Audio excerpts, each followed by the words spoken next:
Welcome to the You Can Make a Living in the Music Industry podcast from Nashville, Tennessee. I am your host, John Martin Keith. Celebrities, working class musicians, and people who work behind the scenes in all areas of the music industry will share their stories, encourage you, and give practical advice of ways you can make a living doing what you love in the music industry. This episode is brought to you by Edenbrook Productions. Edenbrook Productions is the company I founded to help musicians grow in their craft. Are you a songwriter, but maybe you've been told your songs aren't quite there yet? Or are your songs ready, but you don't feel stage ready? Or maybe music is your passion, but you feel imprisoned by your day job and you don't know what to do next to make your dream a reality? Well, Edenbrook Productions is here to help. We offer consulting services via phone call, Skype, and FaceTime. And for the You Can Make a Living in the Music Industry podcast listeners, we're offering an introductory 1-hour consultation special. Click on the link in the show notes to contact me, and let's get you making a living in the music industry. I am so excited to introduce you to my good friend and fellow musician, Gordon Kennedy. Gordon is a multi-Grammy award-winning songwriter, record producer, and guitarist and music industry visionary. He comes by honestly, too. His dad is legendary guitarist Jerry Kennedy, who played the signature guitar lick on Roy Orbison's Pretty Woman, as well as Elvis Presley's Good Luck Charm and Bob Dylan's Blonde on Blonde album. Gordon is no slouch when it comes to music either. In the 1980s, Gordon was a member of the Christian rock band Whiteheart. Later, he went on to co-write a little song with Wayne Kirkpatrick and Tommy Sims called Change the World. It went on to become an international hit recorded by Eric Clapton and received a Grammy Award for Song of the Year in 1996, spending a record-breaking 81 weeks at the top of the charts. In 2007, Gordon also received a Grammy Award for Best Pop Instrumental Album, co-producing, composing, and performing on Peter Frampton's Fingerprints album. He also produced and co-wrote bluegrass legend Ricky Skaggs' Grammy-nominated album Mosaic in 2010. Gordon has written or co-written songs recorded by Garth Brooks, Stevie Nicks, Faith Hill, and Carrie Underwood. His compositions have been heard in the film soundtracks of Tin Cup, Phenomenon, and many, many more. Gordon is currently on tour playing lead guitar for country superstar Garth Brooks, as well as the groups Seals and Crofts 2, the Beatles tribute band Mystery Trip, and the Tom Petty tribute band, the Petty Junkies. I hope you are encouraged by our conversation today. All right, we are here with my good friend, Mr. Gordon Kennedy. Hello, Gordon. How are you? Good morning, Marty.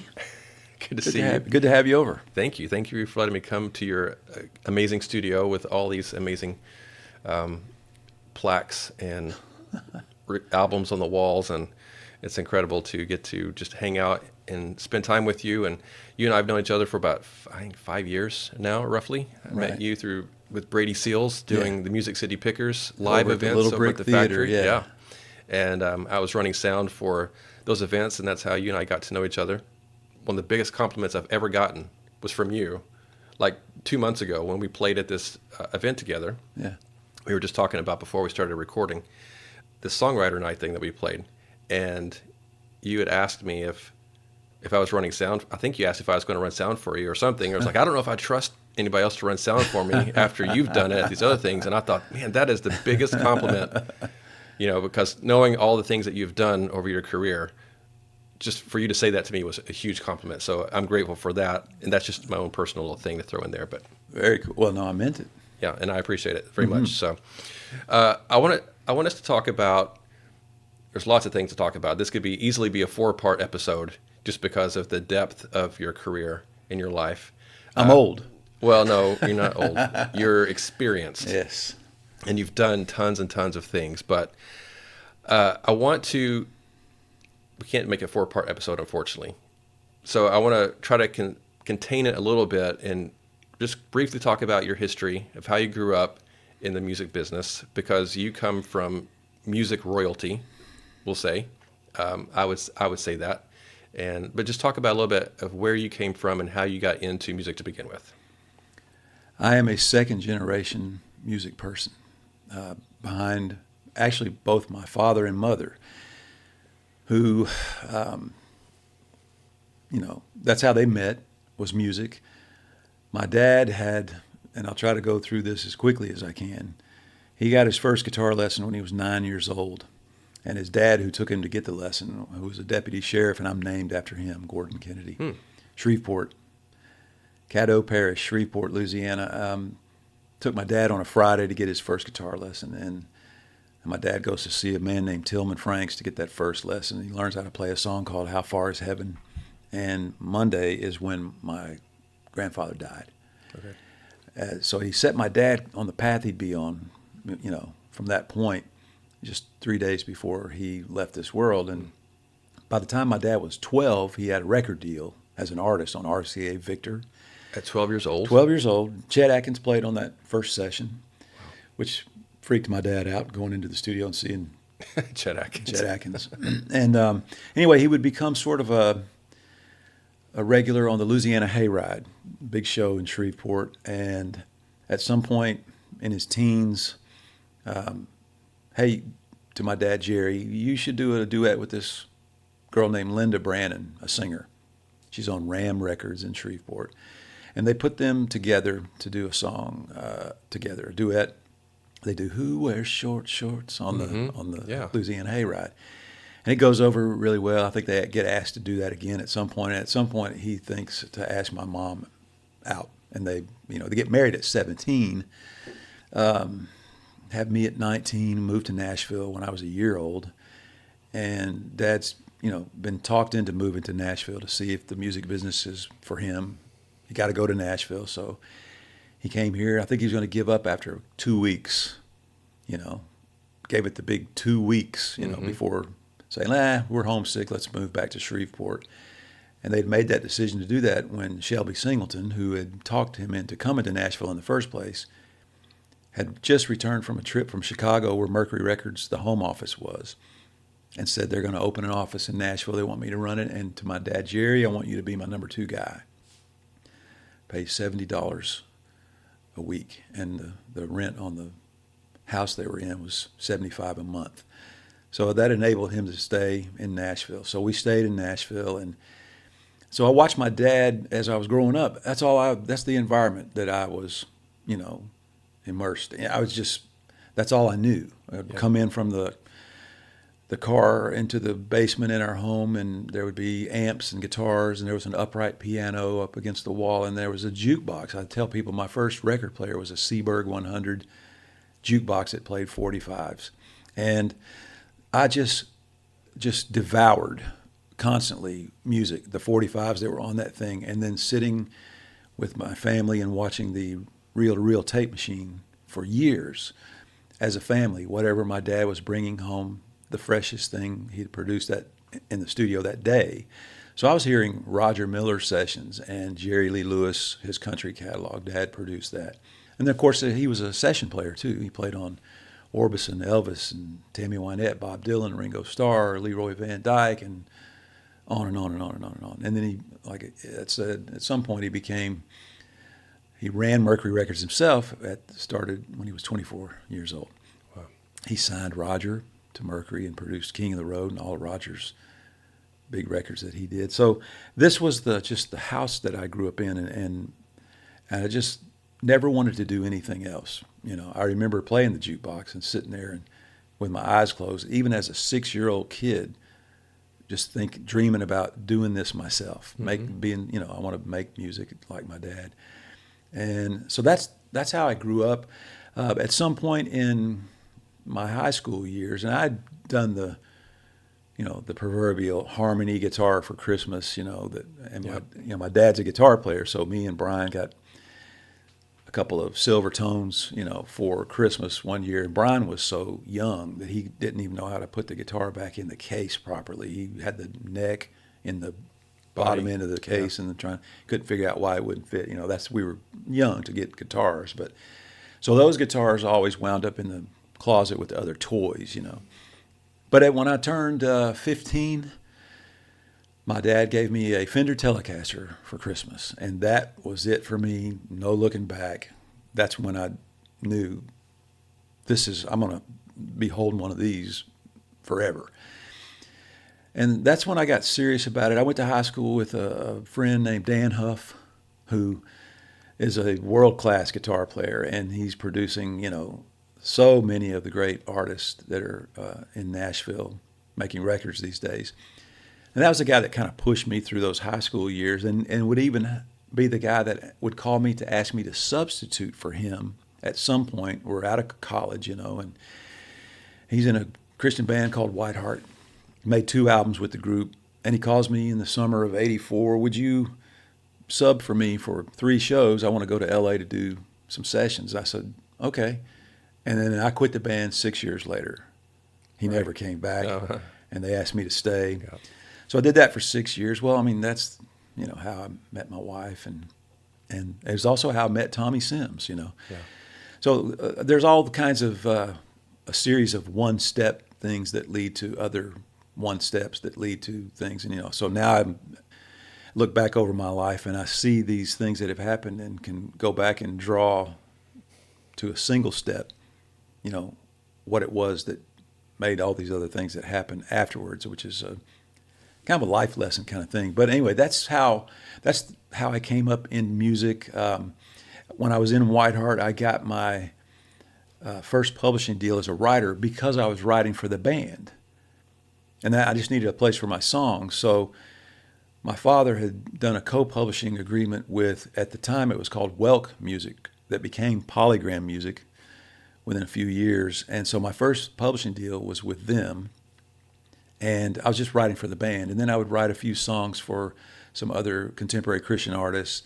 And then I wrote one song that ended up being recorded by the Blues Brothers band, Dan Aykroyd, and Mel McDaniel, a country artist. Mm-hmm. But that was the total activity outside of the Christian thing that I was doing for those 6 years.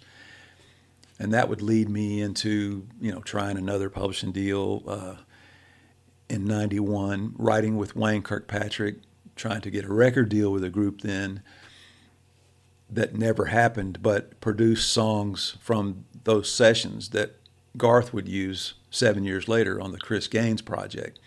So by then, I've met my co-writing, the guy to me that sort of sharpened my skills, and hopefully we did that for each other. And that was Wayne? Wayne Kirkpatrick. Yeah. So a lot of the writing that we were doing in those years wound up being recorded at one time or another, and Tommy Sims, being a part of that writing team as well, produced the Clapton hit Change the World.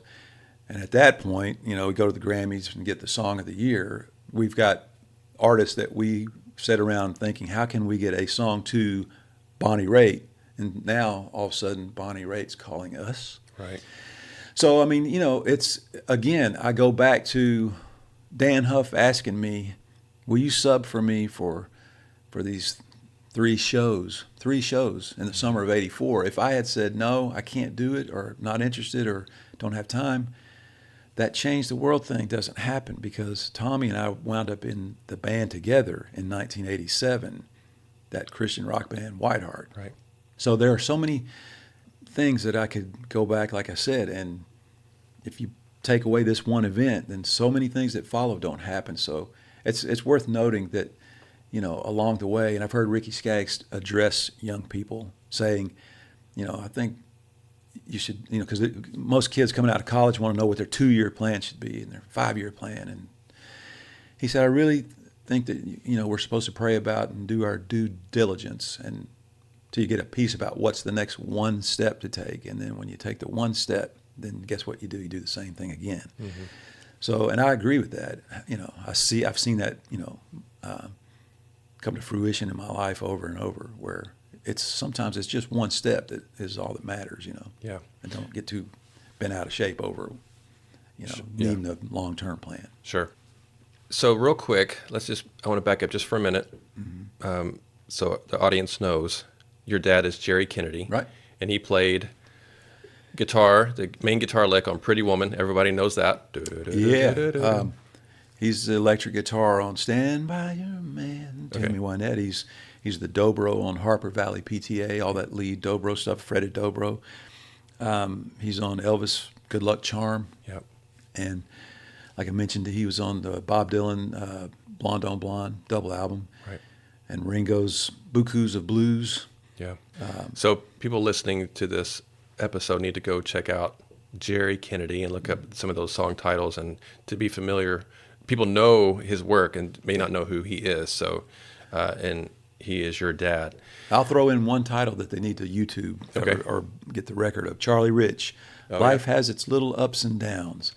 To me, that's the quintessential Jerry Kennedy guitar work on that song. Life Has Its Little Ups and Downs by Charlie Rich. Okay, that's cool.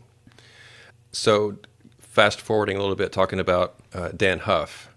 And Dan Huff is one of my favorite producers. Yeah. I love his work and his style of how he does things. And so you guys went to high school together, correct? Mm-hmm. Yes. That we said? So you have a friendship with him. You've known him most of your life. Yeah. And he can't do something, so he asks you to fill in for him. Yeah. And then all of a sudden, you're the guy because he didn't come back for 6 years, right? Right. Roughly. Yeah.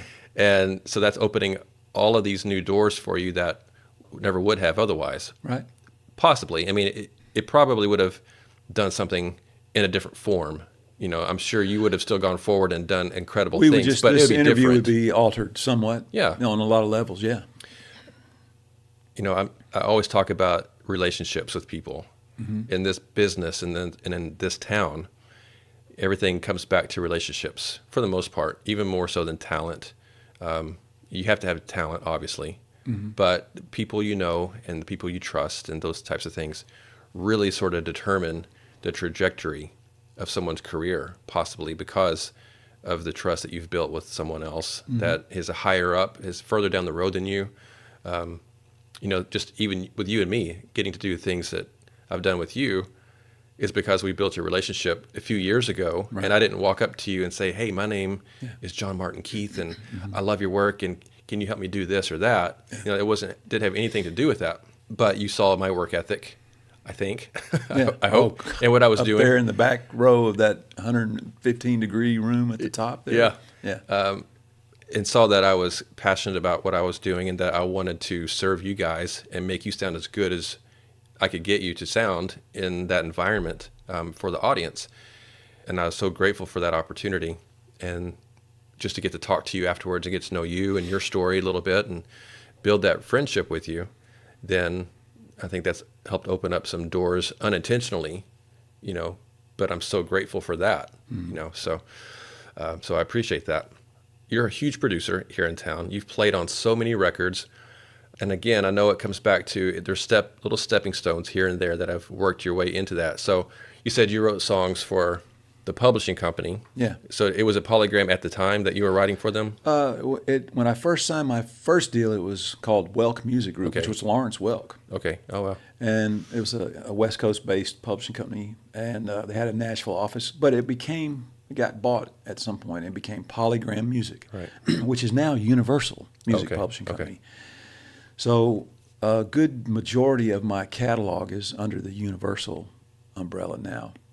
But that was my first publishing deal I wrote for them, yeah. So you said that a few years after you had started writing for them in your catalog, all of a sudden Garth uses, for his Chris Gaines project, some of those songs ended up on that project. Well, it was, is that right? The way it happened was the 6 years at Polygram. Okay.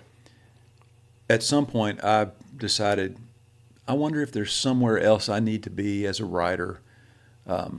A lot of the songs I was writing during that 6-year period of time, I would walk into the tape copy room where Doug Howard was working, cutting my songs into the catalog. I'd write a new song, and I'd bring it to the publishing company. He was responsible for making the copy that they would keep and would use to reference whenever they would go play songs for producers and artists in town. They had it all in the tape copy room.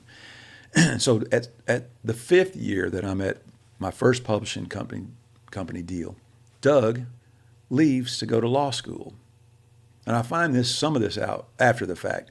I'd met him at Belmont. He was a senior when I was a freshman, so I remember him. Then he went from there and got a master's at Vanderbilt, and he's in the tape copy room at Polygram. But he leaves to go get a law degree, and a year later, I decide to leave, so I'm thinking, I wonder if there's somewhere else I should be.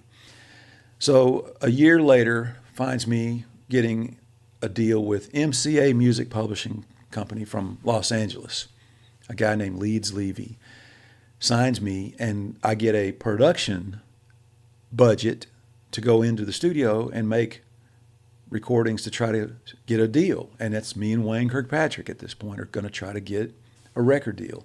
We actually had a label in New York, RCA, flirting with signing us for a year, but they kept saying these things to us. This is in 1991, by the way. Go back to the studio, give us a pop hit. You know, we can get you a #1 alternative hit out of these songs you've done. Which, by the way, on the day one first session for this group, Tommy Sims comes in to play bass and Chris McHugh comes in to play drums. My old Whiteheart buddies, where we were the rhythm section for that band. Here we are working on this new project, and on some downtime, that first day that we're in the studio cutting tracks for 4 songs, Tommy says, "Hey, is this an idea that would work for this group?" and plays us the riff for Change the World. Mm-hmm. So over the course of 1 year from that day, Wayne would say, "Give me what you have and let me put it on tape." And then he works on it, and then it goes dormant again. And then I ask him, "Where is that song?" You know, and so I get it. And it was a year in the making, and none of us wrote together. In the same room together, right? For that one song, right? But so all this to say is that, you know, we were trying to get this record deal that never happened, and you know, there was a lot of, I could tell you all kinds of horror stories about this almost happened and then it didn't happen, and then, you know, at the point where we think this is the song that the guy in New York has been asking for, Change the World. I sent it to him, and he finally gives us an answer. We've been waiting for months. Just say yes, you're going to sign us, or pass, so we can go somewhere else and play it. He finally, you know, after hearing Change the World, says, "I'm just going to pass on you guys. I just don't hear the hit," you know. And so we all just go back to work. You know, you don't tuck your tail and crawl home and give up. And, you know, I've heard, by the way, recently that Jeff Beck, after the Yardbirds, was going to quit music. Oh, wow. So, but you don't do that. We just went back to work. You know, what's Wayne producing next? I'll go play guitar for him or whatever. We just go back to work. Let's write some more songs. And so we do this thing where, you know, we walk away thinking we failed, but then Doug Howard, remember the guy in the tape copy room? Yeah. He's gone away to get a degree, law school. You know, now my year at MCA Music went really bad at the end of the year, and I'll spare you all the horrible details, but the guy who, by default, because other people in the company had quit, my deal falls on the desk of a guy who calls me up and threatens to, if I don't give the record label in New York another 90 days to make up their mind after we've given them a year, he's going to ask me to give my advance back. I'll have to cut them. He said, "You'll have to cut us a check for your advance," which is the salary. That's what I made that year to work for MCA Music Publishing Company, and I'd spent the year in the studio trying to record these tracks. So I had to get a lawyer to get out of that deal, and so I did get out of the deal. Now I'm just sort of treading water. What's next for me? I don't know what's next. And I get a call from Doug Howard. He's on his way back from Washington, D.C. with a law degree now. "What are you doing? Are you writing anywhere?" "No." "Well, I'm coming back to Nashville to run Polygram Music." He went from the tape copy room to D.C. to get a law degree, and now he's been asked by the guy, Colin Cornish, who's running Polygram worldwide, Australian guy, "Come back to Nashville. I need you to run that office." The publishing office. The publishing company. And Doug calls me and says, "I want you back over at Polygram because I like what you do." Now, I like what you do. He was the only guy in town that had ever even heard what I was doing because he was in the tape copy room. Right. Those songs never went past that room for the most part. None of those songs ever got recorded by anybody? No, because I wasn't writing. I mean, a song like Change the World, for example, if that had been one of the songs I had been writing during that time, it would have just stayed on the shelf there because nobody in Nashville needs a song like that. So I was sort of a fish out of water. But he said, "I like what you do, come back over." So I signed a deal with him in February of '93, and the first song I turn into him is Change the World. And can we get this to Clapton? I said, because he had just done Tears in Heaven. But that's not how it happened. It went on hold for Winona Judd, and she put it on her Revelations album. We had been told it was going to be a single for her.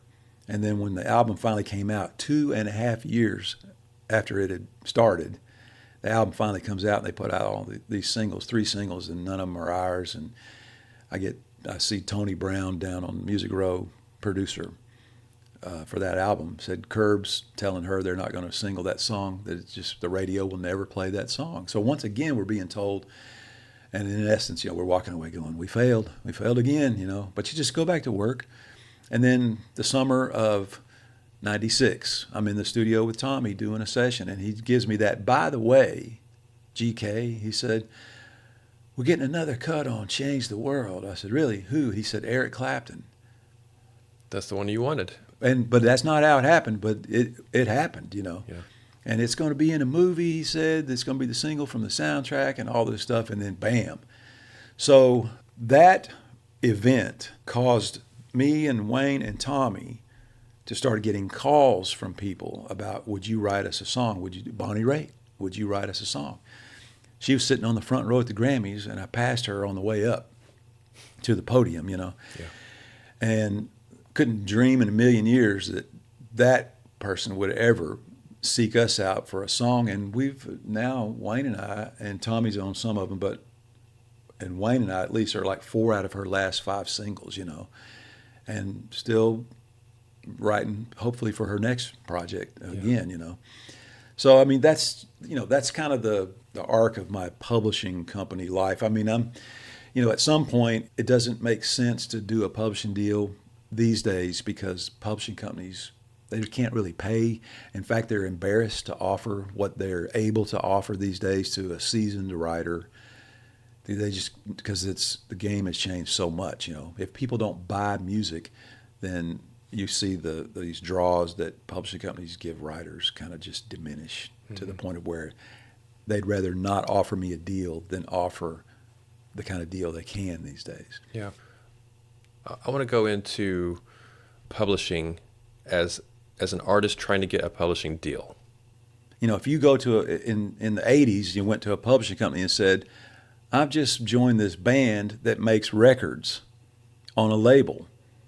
I'm going to write for the band, and I need a publishing company. They're not going to turn you down because they're looking at you as a writer. They don't even have to pitch your songs. You're bringing them cuts. Right. So it's a no-brainer for them to take me on as a writer, bring me in. These days, again, because it's changed so much, and if you're looking at the income streams for songwriters and publishers being performance royalties, which that's still there, but the mechanical royalties is pretty much vanished. So now, but I would say that you have an advantage if you're an artist, because a publishing company sees an artist as being somebody that is going to bring them recorded songs rather than songs they have to go hit the sidewalks to pitch to try to get it recorded. Mm-hmm. If you're an artist that's going to have a deal and going to make records, or even if you're an indie artist and you've got your whatever that apparatus is that you will use to sell your records. But I mean, even these days, a lot of new artists coming into the business. I mean, I'm old enough to remember when artists went and played live shows to drive people into the stores to buy the records. Right. Now they give the records away, hoping people will buy tickets to the show.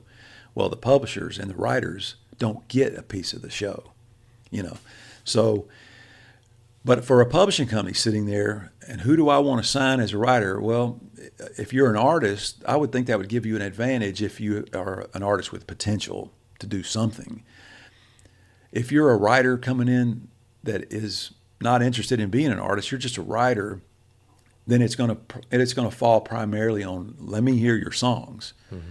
And then it may, depending on who the publisher is, I had a guy tell me in the last decade, if it's not a song that Jason Aldean can record and have on the radio, I'm not signing anybody. I'm like, well, I don't do that, Yeah. So, there's so many different answers to that question. I would just, say, if you're an artist, that's going to give you an advantage on some level with a publisher because basically you're going to bring them recorded songs. Right. How did you get in with? You play for Garth Brooks now, Yeah. but you've known Garth for years, obviously, because Mm-hmm. of the. Did you know him before the Chris Gaines project? Yes, he had recorded a song of mine called "You Move Me" on an album called Sevens. Okay. I knew him from Brian, my brother. Brian was actually hiring Garth to sing demos when Garth first came to Nashville. Okay. And so, and then at the point where Garth blew up and became, the Garth that we know now, was when I was doing that group with Wayne. And I remember Brian called me one day and said, "Hey, Garth wanted me to tell you he got a speeding ticket driving through Arkansas listening to White Flag, which was a song that I'd done in this project with Wayne." And I said, "Okay, I'll put that on my resume, Yeah. But going back to the project I did with Wayne, those alternative songs, as the guy described it, 3 of those songs of the 4 that we recorded first wound up on the Chris Gaines record 7 years later, 7 or 8 years later. So that one of those songs that Garth got a speeding ticket while driving, listening to, is one of those songs, So back in 1991, when we were just recording that stuff, he had a cassette tape of it that my brother gave him. And then in 1999, we recorded the stuff on the Chris Gaines record. But yeah, Brian knew him first, and Brian's still working for him and still writing for him. He's got the last 2 singles that have been out with Garth. He's written with Garth and Mitch Rossell, and Brian's out on these tours, the shows that we're doing. But yeah, I mean that's you talked about how important relationships are, and to Garth, that's everything. I mean, he's one of the most loyal people I've ever been around. One of the greatest guys I've ever met in my life ever, and the best boss. But yeah, that's important to him, loyalty, and he kind of likes to keep the guys that were around him when it all started as long as they'll stay, and as long as he can keep them, that matters to him. So That's cool. yeah, You're also a producer, kind of a reluctant. a reluctant producer. I would call it reluctant producer, yeah. But Why would you call it reluctant producer? That's sometimes the production thing. You have to sort of perform some things that are a little more, well, I didn't really necessarily want to do this, with my time or whatever. And I mean, I've been in the studio at some points where you feel like you're sort of babysitting something or somebody or whatever. And so I don't ever want to get into that and have to deal with a lot of things that the producer has to deal with.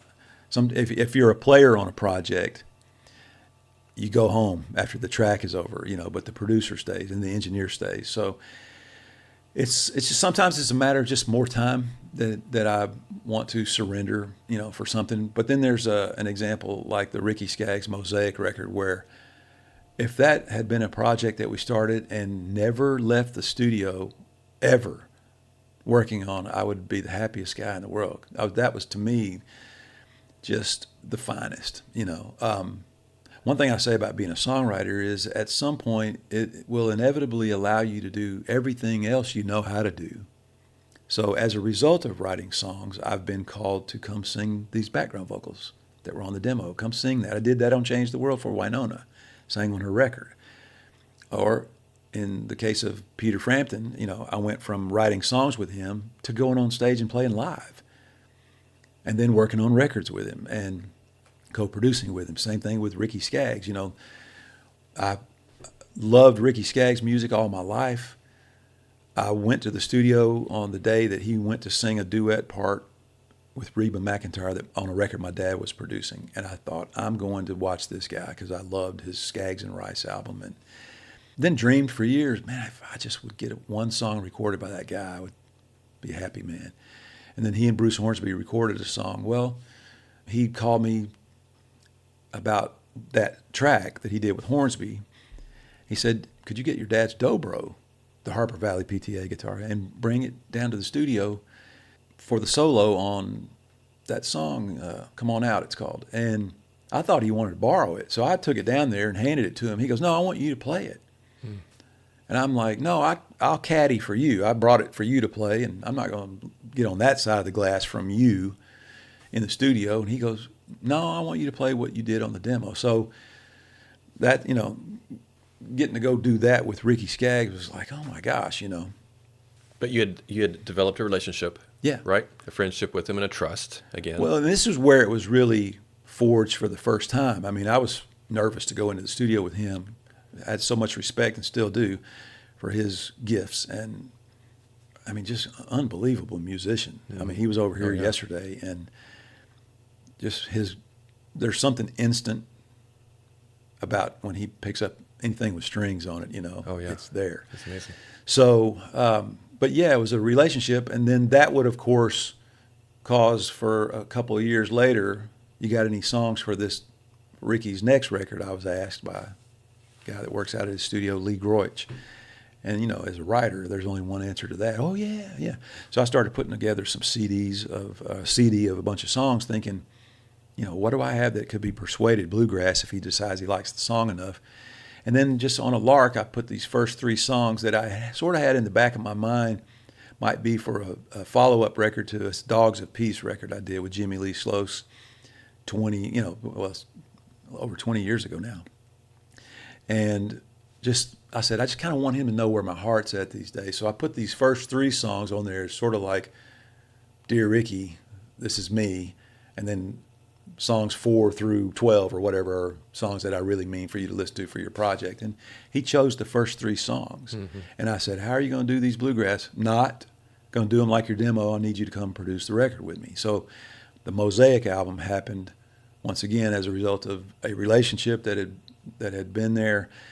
And of course, our musical paths colliding at that point, because he was going to get out of his comfort zone and I was going to go to work with this giant of a talent, and can I keep up with him, in the studio? So that's the same way I feel when I get to go work with Peter Frampton and all these other people. And Garth is the same thing. He called me just after Thanksgiving last year and asked me to come do the stadiums with him for the next 3 years. And I'm like, oh my gosh, And so that's kind of where it's at right now. People say, what are you doing? What do you do? And I say, whatever they let me do is kind of the answer to that question. And again, all these single steps lead to these other things. And in fact, the Mosaic record itself sort of describes how I think all this stuff plays out. If we're all this little tile, and you are a tile, I'm a tile, and we're all consumed with what's going on in our little world in this. And then at some point, if you're paying attention, I think we're allowed to see how, my tile is close to a Ricky Skaggs tile. It's juxtaposed to his world. And at some point, we can look at each of our tiles and see this glimpse of a picture that's formed because we know each other. Right. So that album gets made. But I'm also convinced that God sees all these tiles at once. And there's this complete picture. Sure. And we get just glimpses of that every once in a while. Garth in 1991 gets a speeding ticket to listening to this song, he says. It winds up on this record in 1999, which is his biggest failure as a record at 2 million sales. Right. You know what I mean? So anyone else's greatest victory is the one quote unquote failure for Garth. But you're looking at that, and lest we get lost into thinking that's all that it's about. There's a kid in Seattle that comes up to Skaggs after a bluegrass concert not too long after the Mosaic record had come out and wanted to meet Ricky and said to Ricky, can I just say thank you? And Ricky said, what for? He said, that Mosaic record. And Ricky said, oh, you like that record? And the kid goes, yeah, I got saved listening to that record. Mm-hmm. And so, there's one of those things where you have to just put all the numbers and all this other stuff aside and think about the like, again, that mosaic, that there's a glimpse of the big picture. And it's awesome when you get to witness or get that small glimpse of something to where I'm supposed to keep going. I'm supposed to keep doing this. There's something else happening here. Those kinds of things matter greatly to me.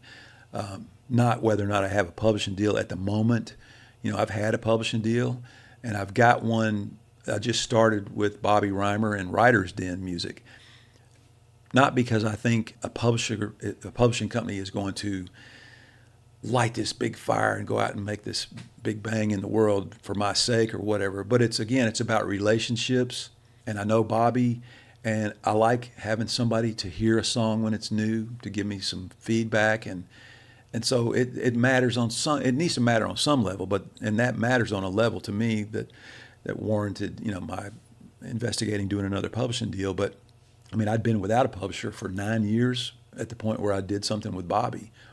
So, but over those 9 years, I've, worked with and written for Skaggs, Peter Frampton, and Bonnie Raitt, people like that, without ties to a publishing company. So in those cases, you own your own publishing on those songs, is that correct? Yeah. Yeah.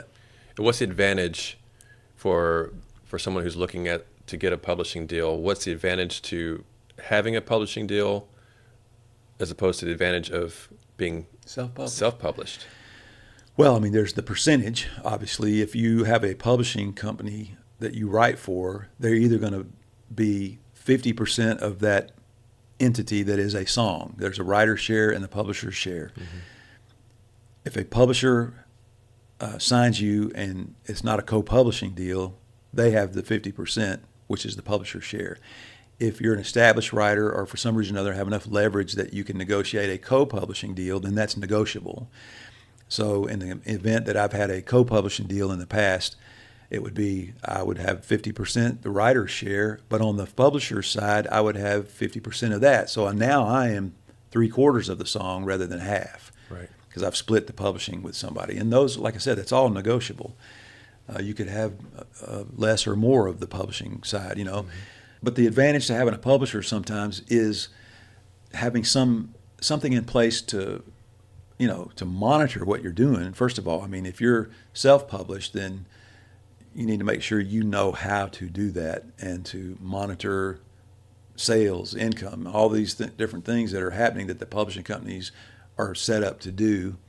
They need to be worth their percentage they're taking, in other words.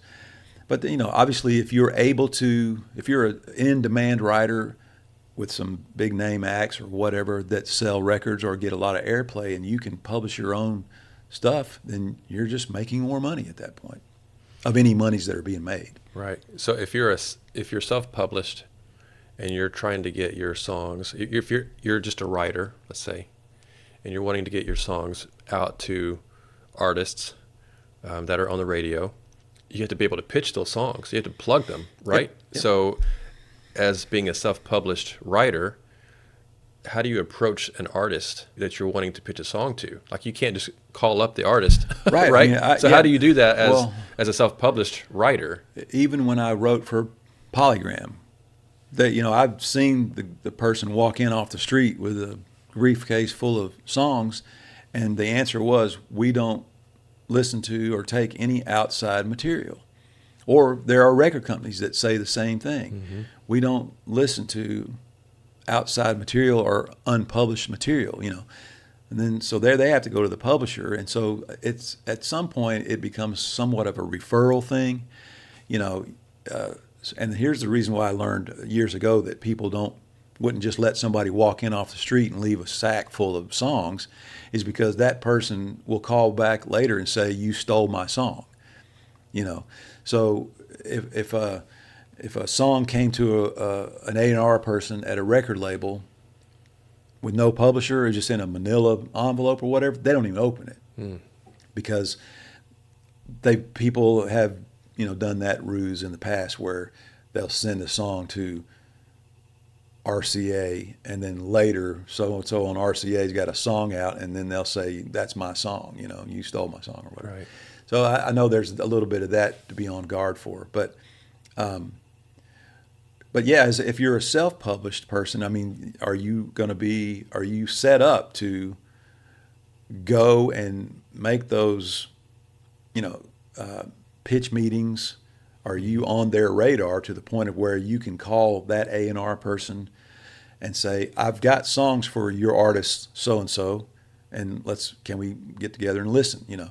So let me ask you this: Do Yeah. you, being in that position, are you saying that as the writer and self-publisher, that you need to, if that's me, I need to reach out to the A&R person for the artist or to their management? Who is the person that you typically would suggest reaching out to? Any and all of those. Any of them. Whatever it takes to get that. But again, what a publishing company does for a writer is pay them a draw, hopefully, which is about nil these days. Work their catalog, you know, take the songs, look at the tip sheet, you know, which is something that publishing companies. What is a tip sheet for Tip somebody sheet listening? is they should have a weekly one where you look at the tip sheet. There's every record label on there, every artist who's recording, and then maybe a comments section, what they're looking for. Okay. So the publishing company and the song pluggers are constantly looking at the tip sheet and going, well, here this artist says they're looking for this kind of song. What do we have in the catalog that fits that? And Okay. so they'll put together a pitch meeting with somebody at the label or the artist if they know them, you know, and go play the songs. So as a self-published writer, can you do that? Right. Can you know what every label in town is looking for which artist? Mm-hmm. And I used to laugh because all the tip sheets under comments would say, needs hit songs. Right. And like, Very, oh, okay. very so, descriptive. So don't take your garbage songs. Right. Note to self, you know. But that's something that's just part of the organization that a publishing company can offer. Is there a way for a self-published writer to be able to get their hands on a tip sheet or to know how that information? I would think that you can get a hold of one somewhere if you know somebody. Once again, it's like, Knowing you know, people. if you're just willing to go do, I mean, at some do point the you're almost research. like a PI or something, Yeah. you know, a private investigator. If you can go and get the tip sheet that this publishing company's getting, you know. But yeah, I would think anything's possible. I mean, it's a lot of legwork is what I'm saying that you would Yeah. have to do if you're a self-published writer wanting to function fully like the publishing company does. Sure. Let's talk about being a player, because you're an amazing guitar player. thanks. I've watched, and I'm a guitar player, and I've been playing the majority of my life. And then I watch you, and I think I need to go back and take some guitar lessons. Oh, well, I do too when I watch certain people, I tell you. And I love watching you. I love watching you play Change the World. Like I'm always, every time you play it, I'm just like trying to focus on your hands because you're just all over the place, and it's such a cool lick. What would you say it was that got you into being able to play with big name artists? You know, I mean, obviously, yeah, it comes back to relationships. Is there a specific point that the inaugural, you know, opportunity that you had? Man, well, again, when my dad gave me the electric guitar when I was 15, that was December. In February, I was playing on a talent show at my high school with Jerry Reed's daughter was singing, and we had our little group that we put together. So within 2 months, I went, you know, from getting an electric guitar to playing a gig, you know. And so, and again, just being a voracious listener of music, to me, it was all about dropping the needle on those vinyl records and learning everything that I could. Allman Brothers, Fillmore East live record, learning these licks that they were playing. And some of their songs felt like instructional lessons because they play a lick and they repeat it, and then they play another lick and repeat it. It's almost like the teacher's sitting there. Right. So for me, it was just devouring these, you know, these records. Just learning by ear? Oh, yeah. And my dad actually hired me, but he hired me to come play the summer after my junior year in high school is when I played on my first album. And I played on 2 songs for an artist named Johnny Rodriguez. And I went down there with 2 electric guitars, one of my dad's and the Telecaster he gave me for Christmas. And I played a solo on a song called Run Like a Thief. And then he said, we're going to do a twin part, both of us together, on this other song called Remember Me. And I remember and I played his guitar. I was already had that, what other guitars can I play other than my, this one? And so he played mine, and that was my first session, But and I got to tell you, it was a little weird for me at being that age, having wanted to do that for so long. And the minute I actually they opened the door for me to walk in, and there's Chip Young and Ray Edenton and, Harold Bradley and all these guys I grew up thinking these are the Nashville Cats are my heroes, I want to be like them. The first time I got an opportunity to start being one of them scared me to death, Yeah. But they couldn't have been nicer to me. I mean, they're just the coolest people in the world. And but I'll say, and then at some point I've joined Whiteheart, played in that. But I'll tell you, as a session player, where all of a sudden I felt like I was in my own skin, and this is me.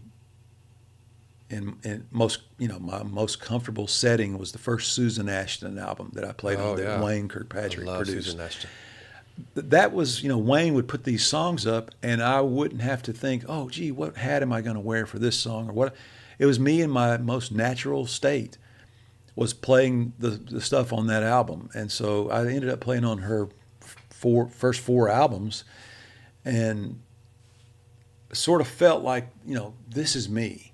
So I would think that you were asking for like a moment of where I sort of things gelled or something. I would say when I first started doing that. Mm-hmm. But Wayne brought you in to play on that album? Yeah, he asked me, he said, because I had done some sessions for Kim Hill album that he co-produced with Brown Bannister. So that's the first time I was in the studio with Wayne, was on this Kim Hill's second, I think it was her second album. So I had done a gut string solo on a song, and so he calls me, I don't know how long after we'd done that record, and I still don't really know him at this point. He said, do you have a dobro? And I said, well, my dad's fretted dobro. And he said, well, I need a dobro part on a song, and can you bring that gut string to do a solo on a song? Same, the same guitar you used on this other record. So I brought those two guitars down there and did those overdubs for him on a day. And it was just me and him in the studio. And then 2 weeks later, we finished doing all the electric guitars. He said, bring in electric. And so the next thing I know, it's just me and him in the studio for 2 weeks and doing all the guitar. I did all the guitars with him, so I did all the electric stuff for Susan's first album. And that went on for, like I said, 3 more albums after that. And her third album in particular has got some of my favorite stuff I've played in the studio. Just, again, it just felt like me. Which album was that? It's called Susan Ashton. It's a white album, but it's her third album. Yep, that's my favorite one. I think the first song on there is Summer Solstice. Oh, yeah. Yeah. I love that album. Yeah. See, that's what I love about this town. Because that in high school, when I was in high school, that was one of my favorite albums. We played our youth group at our church. We played that before services started or whatever. We're always playing music overhead, and it was Susan Ashton, DC Talk, Stephen Curtis Chapman, Newsboys, Audio Adrenaline. It was those groups that were playing over the speakers all the time. Right. And I remember when that album came out, and I just loved it. Yeah. And it was you, and here we are, and we're buddies now. Yeah, no, that's the beauty of this town. I love that. That album was fantastic. That's so cool. One of the things, just listening to you talk over the past few minutes, having this conversation, is with all the things that you've done in your career, you've been a writer, a player, a live player, a session player, a producer, a reluctant producer. Yeah. You've been published writer, you've been a self-published writer, and I know there's other things that you've done, I'm sure, but 5 or 6 things that would make up your career. Mm-hmm. And Scuba diver, yeah, we'll get into that here in a minute, because that relates. Yeah, no kidding. For people listening, it's like that actually will relate to music here in just a moment. But with all those things, and with all the success that you have had, you probably don't think of it that way maybe, but I look around your studio and I see all these platinum albums on the wall, and to Back me, in I'm like, those days, yeah, you know, they gave those things back out. in those days, yeah. But you've been very successful at multiple things in this industry, which is the whole point of this show, is for people to know that you can do this. People that want to get into this industry and want to make a living doing music. It may take 5 or 6 things to do it, but you can do it. And it's people that you know, it's relationships that you build, building trust with people, being a great player. You got to know what you're doing. But one of the interesting things that I'm noticing just having this conversation is, even though you've done all this incredible stuff and all the success that you've had, you're still pushing and pursuing new things. You're not sitting back thinking, I've done all this great stuff. I can just kick back and relax and just breeze through the rest of my life, and that'd be the end of it. And you could, and that would be fine because you've done so much. But you don't. You're always doing more stuff. I mean, you're what, in three bands right now, plus out playing with Garth? Is that right? Well, I'm in 2 bands, do a lot of performing songwriter shows, a lot of charities, Yep. and then Garth. And then you're playing for Garth, and you got a group with Brady Seals called the Petty Junkies, yeah. which is a Tom Petty tribute band. Right, and then there's a group called the Mystery Trip where we have done Beatles music, which Right. is so much fun. And then, like I said, a lot of performing songwriter things. And So what is it that keeps pushing you to go forward after all the things that you've done? And like, I'm just curious. well, when you were just the way you framed that question and the setup for it, as you were saying that, I realized that it was never about trying to achieve some goal. To me, it was always about, and you say, continuing to move and push.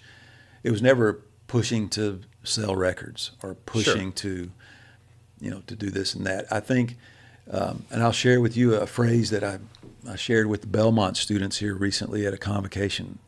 Ricky Skaggs and I just did our 4th year doing convocation for Belmont, and one of those trips to Belmont, I thought, what am I going to say to these students today? And then it dawned on me, as I'm sitting there looking at them in Massey Auditorium, that I sat where they're sitting, And I said that to them. I said, I've sat where you're all sitting right now. I said, I've been there.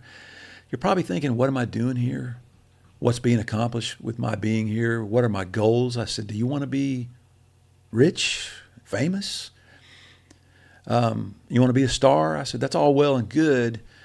I said, or is this a calling that's on your life?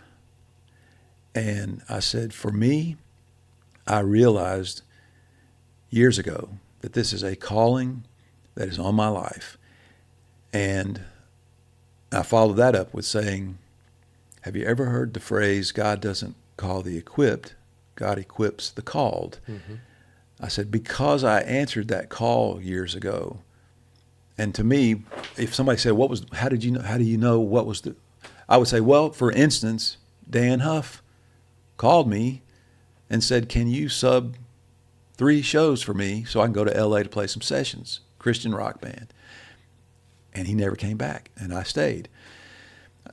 So now back to the students at Belmont, I said, because I answered this call years ago, and you can go back to years before even that, playing. I mean, I was playing music in my high school, doing sing and share, playing at a church when I was in junior high for Sunday school with the kids, my classmates and all that. But I said, because I answered the call years ago, I have seen over the years how God has continued to equip me to keep going. But I've seen over the years how I've been equipped to continue to answer the call. I said, be it the way this guitar finds its way into my hands, and I could give you multiple examples of, I can't believe I found this guitar. Or the way this artist has, at some point in my life, just swung this door open and said, can you come here and do this with me, for me, or whatever. These opportunities that have come up. And those things, all of those things, allow me to continue to move forward, push forward, like you said. So it was never about, I want to sell this many records. I want to play on a number 1 record. It was never about that. Right. I played on Reba McEntire's first number 1 record, but all I wanted to do was do what my dad was doing from the time I was a kid and to this still going. That's all I wanted to do. And at some point, her record went number one, and or to write a number one song and all that stuff. To me, it was never about those are the goals I have. And another way to maybe put this into words would be to say I've tried to, at the best I can, to let priorities shape my goals rather than the other way around. A lot of times, if your goal is to be a star, then your priorities can suffer as far as how you're going to be a husband, how are you going to be a father, how are you going to, they have to get in line behind these priorities. Mm-hmm. Otherwise, I'm not interested in that particular goal. If I have to leave my family for weeks and weeks on end and be gone to achieve this goal, I'm not interested in that goal anymore. So there's a good bit of that has been a part of the formula, if you're looking for that from me. Yeah. But to me, it's best explained by this is a calling that's been on my life, and so it's almost like the river that's running in front of you. You can either put your toe in there, or you can jump in it. And if you jump in it, you're going to get carried somewhere. Yep. So I answered the call or jumped in that at some point in my life, and it carries you somewhere, and that's kind of how I see it. Yeah. So as you talk to the students at Belmont, mm-hmm. they are looking at the future coming out of that convocation time, and with eyes wide open and maybe a deer in the headlights look, because it's like, okay, now what? Yeah. And the music business has changed so much, especially since the 90s when I moved here in 2000, and I came in here right as that era was pretty much dying out because the digital age was coming in and Napster and all of that type of stuff. What advice would you give to students that are coming out of college or just early in their career trying to get into the music industry, no matter what facet of the industry they're trying to be in, but just knowing where the industry is nowadays, right, compared to what it was when you were deep in it, in its heyday? Well, I mean, I can piggyback onto a couple things I've already said about that calling. One of the ways I told the Belmont students the same day, they chuckled, and I did too, but I said, one of the ways if it's a calling is if you get called a lot. Yeah. If you're getting called a bunch for something, pay attention, to what that might be, and maybe that's something you should investigate whether that's, like I said, literally a calling. The other thing goes back to something that I mentioned when we first started talking about that one step. The thing that I encourage, and I'm quoting Skaggs when I say this because I saw him do this at his studio for a group of students. Because, the girl wanted to know what should my 5-year plan be or whatever. And he said, I really think that God wants us to study on and think about what the next one step is. And so I mentioned pray about that. When you get a peace about it, take that one step and then do the same thing again. What's the next one step? And again, when you get to be my age, you look back and think this, whatever, and you can pick any one of those. I look at them, I almost see them as dominoes that are standing up. And if you tip one over, they all go, falling in patterns and intricate schemes and things. But it's really, if you reach back there and pull the one domino out, and it has the name of a person or an event or something that's happened, and you remove that, and then everything after that one gets altered somehow. I can go back there and pull out a domino that says Carter Brown on it, and Carter Brown was my 5th and 6th grade football coach. And if you remove that, there's no Tracy, who I'm married to, no Change the World, and I could go and give you a whole bunch of things that don't happen. Probably none of the Peter Frampton stuff, because, if there wasn't Change the World, when somebody went to him and said, you need to work with Gordon, and they told him my whole life story and mentioned Song of the Year, Change the World, Eric Clapton. So they twisted his arm a little bit, but they were able to put that in the story, and he goes, oh, yeah, okay. Of course, they come to me and go, would you like to work with Peter Frampton? Yes. I mean, it's like, that's all he had to ask me. Exactly. So, but it's those one steps along the way, and I would also encourage young people now to be already thinking this way. You're writing your story right now.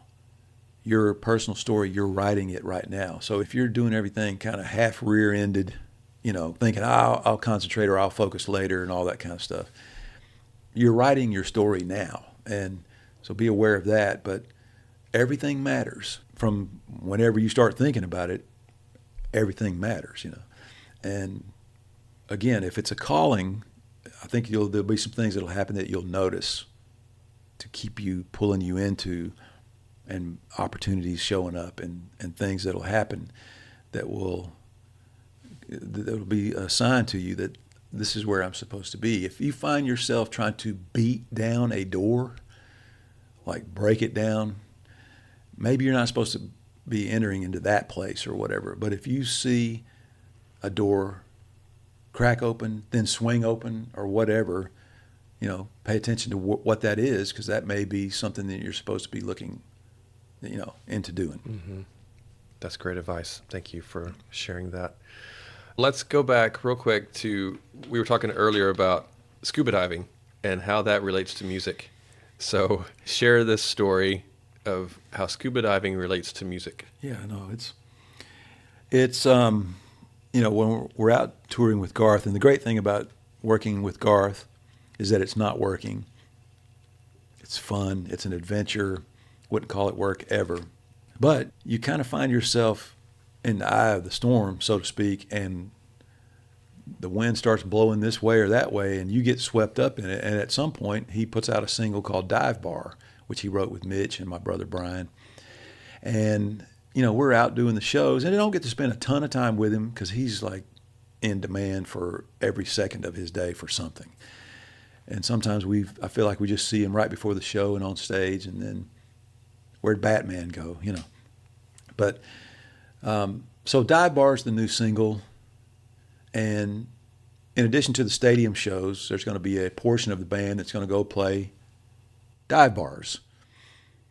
We got on his plane and flew to Chicago to play Joe's Bar in Chicago to promote the single. Jimmy Kimmel crew were there, and we did a segment for Jimmy Kimmel. And then he said to us there will be 7 total dive bars. The second one was in Bakersfield at Buck Owens Club, Crystal Palace out in Bakersfield, which was cool to go there. And then the third one is going to be next Monday night in Greenhall, Texas. I don't know where the 4 are after that, because I don't know that he knows when and where. So I'm just sitting there, waiting for the Garth signal in the sky. But after we did the Bakersfield thing, this has been like about 2.5 weeks ago now, I get an email from Garth. Are you available to shoot dive bar video in L.A. on September 6th? I said, yes. And then I get an email that night. Ha, ha, ha. I think the second half of my email didn't go out. It's going to be underwater in scuba gear.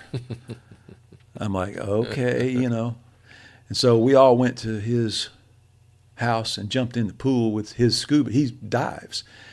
So we, for the first time in my life, we put the regulator in the tank and the whole thing and jumped in his pool went underwater and went, okay, I can survive underwater and shoot this video. And then the next morning we get a email saying, it just got a little more complicated. They want everybody to get certified.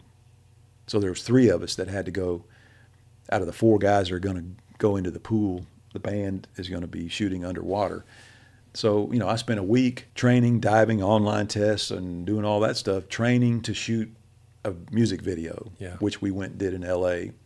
underwater for about 5 hours. We were down there shooting a video, set, band gear, the whole thing, underwater. That's crazy. Yeah. Was that fun? Oh, of course it was. We were shooting with the Hollywood divers, and Garth said it. He goes, these people, he said, anything you've ever seen on TV or in the movies shot underwater, these are the people that do it, Mm-hmm. And so it was amazing. I remember thinking, this can't be cheap either, what we're doing, Oh, yeah. But then I started hearing what the concept of the video was and what they were doing, and it's going to be really, really cool. So I'm just curious, how could you hear the music under the water? They put a speaker underwater. The thing you find out is that you don't know where it's coming from, but you hear. Okay. You hear it. I mean, the guy that was training us would ball up a fist and then smack his hand on top of his fist. Yeah. And I would hear that underwater. Sure, He was yeah. trying to get our attention. It was like, it just takes a second to figure out where it's coming from because that can fool you. But have you run sound underwater yet? I have not done that. You need to get into that, man. You got to do that. You got to experience And doing add that. that to my resume. I never actually eyeballed the speaker either to know. I don't think I ever went and looked at it to see what it was and what kind of gear they were using. Is it hard to play guitar underwater? Well, of course. I mean, my guitar was a shark with strings on it. I mean, the guitar was made to look like a shark. Okay. So the headstock was the tail end of the shark, and the body of the guitar was a shark. You know, the teeth, the whole thing. And that thing started coming apart after about 3 hours. The finish started cracking because the wood was swelling underneath the finish, and so there's just by the end of it, there's these cracks all down the body and up the neck and everywhere on the guitar where there was finish. It was cracking, and of course I let the strings be a little slack so that if I plucked them, you'd see them move. And I thought, I wonder if that would help, but it doesn't matter. I mean, I'm not plugged in down there. I'm just holding a shark guitar, you know. Awesome. and Garth said, "Got you 2 Marshall stacks for the video." I said, "Really?" He goes, "You know where we got them?" And I went, "Sound check, flood damage." He goes, "Yep." Oh, yeah. We got all this gear that had already been underwater in the Nashville flood of 2010. Wow. So that's what's in the video. That's There's crazy. a steel guitar, drums, bass, and guitar. It's crazy that those things still even exist. Yeah, why they kept that stuff, I don't know, but it may be now that we they do. kept it. Well, Garth bought it all now. It's going to all be part of some exhibit he's going to do at some point down the road, you know. Wow. All the scuba gear we used, tanks, masks, fins, everything. That's crazy. Yeah. That's awesome. So I may be a mannequin at some point. I That'd be don't know. awesome. Get a wax figure of you at least in your suit. That's right. That'd be cool. Madam, whatever her name, Tucson. Tucson. Well, man, I want to thank you so much for your time Absolutely. and for taking time out My pleasure. to talk with me and the audience, and sharing your expertise and experience over the years and all the things that you get to do. Real quick, just what's sort of a quick list of some of the artists that you've either played on their albums or produced for? Uh-huh. Yeah. I have played on records, Reba. A lot of contemporary Christian artists, Susan Ashton, Kim Hill, Twyla Paris. Of course, I was in Whiteheart and the Dogs of Peace. I did that as an artist. Played on records Huff produced. It's great that he called me so many years after we'd gone to high school together, but I played on stuff he's done like Shadazy, Faith Hill, Jewel, Billy Ray Cyrus, Shane Minor. And I've written songs. I'm leaving people out, but I've written songs for Garth, Eric Clapton, Bonnie Raitt, Peter Frampton, Faith Hill, Martina McBride, George Strait, Trisha Yearwood, Tim McGraw, Nickel Creek, Alison Krauss, Ricky Skaggs, Bruce Hornsby. And I'm leaving some people out. I don't mean to, but Do you have a favorite song that you've either written or played on for someone else? I am so blessed to have heard just some of those names that I just mentioned to you interpret, something that I've written or co-written over the years. That Mosaic record I did with Ricky Skaggs will always, that's the kind of record that I would say, put that on my tombstone somewhere. Sure. But my gosh, to hear Peter Frampton sitting next to me playing something, just playing with him, but then a song that we wrote together or something like that, and what I experienced when I heard Frampton Comes Alive, trying to reconcile those two different things is I'll never get over that kind of stuff. The same thing with Ricky Skaggs, arguably the best ever in that genre, bluegrass and country. His stuff he did in his country record-making years is unparalleled to me. And then, of course, Garth is our Elvis. Right. My dad played on Elvis records. And, of course, at the time, growing up going, I want to do what my dad did. And then I got old enough to go, gosh, do I really want to do what my dad did? Because it's pretty big shoes to fill there. And then Garth, Clapton, I mean, that's been the one that has made the most laps around the world, and provided other opportunities for me to experience so many other things just on the coattails, of that. So there's hearing Alison Krauss sing one of your songs was one of those times where you go, okay, I could not have dreamed ever hearing a song that I've written taken to a level that I couldn't imagine. Just her voice doing that. So there's plenty of those kinds of things that have happened that are near and dear to me. Yeah. But it's all part of, just like you said, being pushed forward. Yeah. And just, again, what do you do? I do whatever they let me do. And yeah. And your stamp on the music industry is undeniable. And I'm so grateful for what you've given to music in general. That's nice of you to say that. I mean, Thank that you. really, it's a huge part of my life, just listening to your work on albums that I've loved, and so I'm grateful for that. And Thanks for the kind words. Yeah, and I'm grateful for you, and I thank you again for coming on and talking with us and sharing today, and I appreciate you and look forward to the new things that you're going to do, and Thank you. So yeah, thank you so much Thanks, for Marty. being here. Mm-hmm. Thank you guys so much for listening today. I hope you learned a lot, got some great information and advice from Gordon on how you can make a living in the music industry. Remember, Edenbrook Productions is here to help if you need consultation services over phone call, Skype, or FaceTime.